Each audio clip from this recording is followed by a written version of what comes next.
Longlegs is a 2024 American horror thriller film written and directed by Osgood Perkins.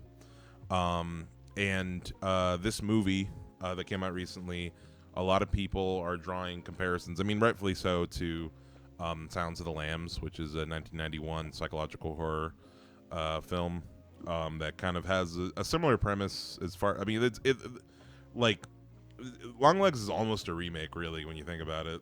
It's like I can see a lot of the parallels. I feel like Remake might be strong, yeah. especially like it's kind of like we'll get into the spoilers of it in a bit, but like there's like one key element that's kind of missing in well, there's a lot of key elements. I'm gonna put this off the bat right now. I was not a huge fan of Longlegs.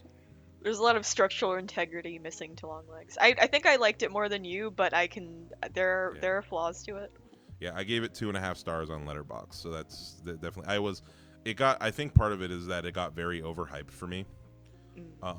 As far as like, you know, and the marketing of this movie is definitely something to talk about. As far as like, I feel like the viral marketing of it really was selling it well as like it's the most scary movie of all time, of the decade. You know, like I mean, because like I do want to know, like, did it manage to scare you? Because like my positive feelings for the movie mostly come from the fact that like, yeah, I was able to get a good scare out of me, especially in the first half. Yeah, honestly, up until we actually meet Nicolas Cage's character, spoiler alert for folks, up until we meet Longlegs, and we actually see the character and like see him do his thing, I definitely enjoyed the atmosphere of the film. I thought it had a really strong opening.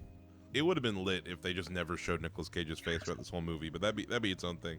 But They, anyway, they should never show his face, but they should still have that bit of marketing that was like, here's what our actress's heart rate was like when she saw Nicolas Cage in the makeup for the first time, and then we just never see the makeup. Yeah, I feel like, I mean, I don't know if this is jumping ahead, but like I feel like the more acutely aware I become that it's Nicolas Cage, and like the more the movie shows us Longlegs, and like we become acutely aware of what his face looks like, the more the illusion kind of goes away. Like, oh, 100%. that's Nicolas Cage. I'm not scared of him, you know? Yeah, he's just doing his woo thing, you know, like it's not. Yeah, no, that was definitely probably the most obvious weak element of this movie for me, is the fact that like he's not even doing a different kind of character. Like he is just doing the same crazy Nick Cage thing that he does in all of those movies. Yeah, and like, to be fair, I love crazy Nick Cage, but it's just coming in with the context doesn't really help. Yeah, like this movie, they're trying to like portray this character and like this character interacting with people as being something that is like seriously disturbing, like something that we're like the audience, the filmmaker does not want us to laugh at Nicolas Cage doing his Nicolas Cage thing, but I disagree. I think he wants at least a couple laughs out of us in the film. Like, you have that scene where he's going to the the supply store, and that teenager's just at the counter. Yeah, and he like puts his hands over his eyes and shit. And she's just like, whatever, man. Like, that weird guy is here again. And then he yells in the car on the drive home. Yeah. Yeah, no, I just laughed at that scene, and everyone in my theater laughed too. Was the thing? It's funny.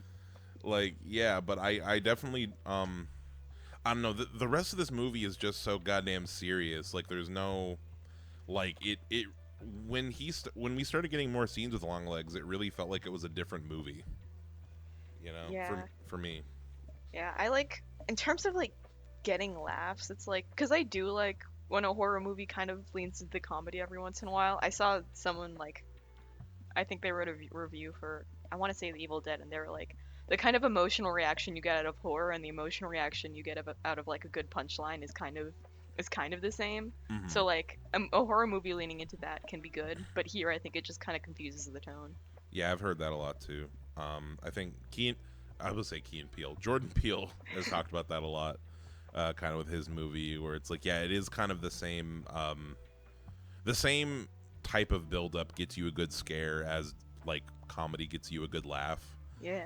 as far as like it is just all about like setting up and then defying expectations. Um, there's also just something to be said about kind of the atmosphere and like how a movie is kind of telling its story. Like you look at, I feel like you could have a version of this movie that is like a bit dumber and a bit more like cheesy. I think this is the first time we've talked about a movie that I actively disliked.